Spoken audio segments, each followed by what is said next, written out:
Hello అండి. అందరూ ఎలా ఉన్నారు? నేనైతే చాలా చాలా బాగున్నాను. ఎందుకంటే మన ఛానల్ 10,000 సబ్స్క్రైబర్స్ రీచ్ అవ్వబోతున్నారు.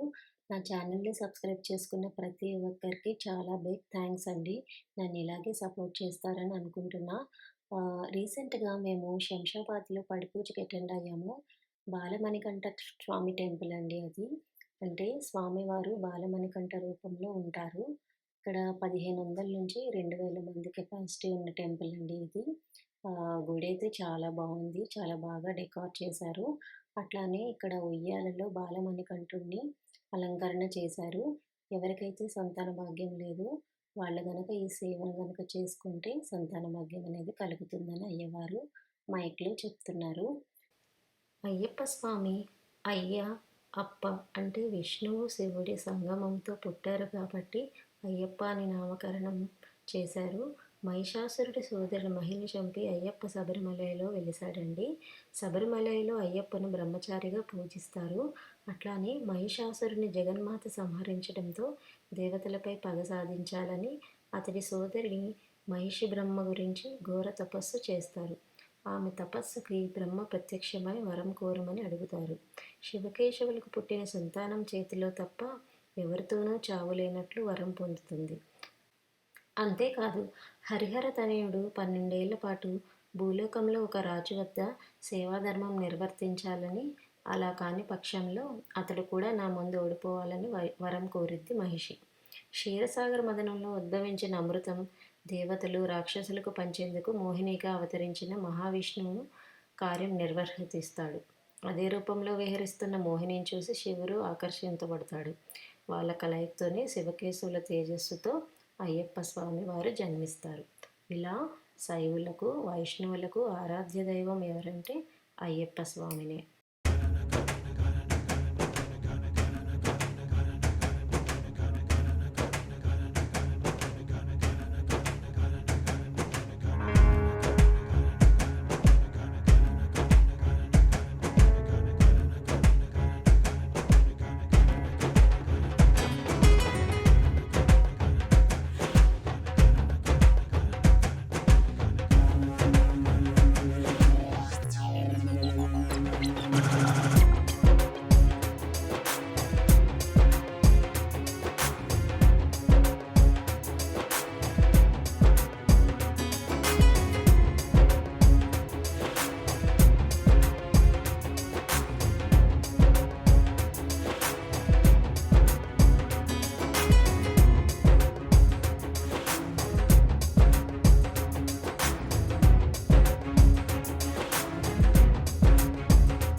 రామ శరణం అయ్యప్ప అయ్యప్ప శరణం శరణమయ్యప్ప స్వామి శరణం అయ్యప్ప అయ్యప్ప శరణం శరణమయ్యప్ప గతతమమెట్టు శరణమయ్యప్ప రెండవమెట్టు శరణమయ్యప్ప మూడవమెట్టు శరణమయ్యప్ప స్వామి శరణం అయ్యప్ప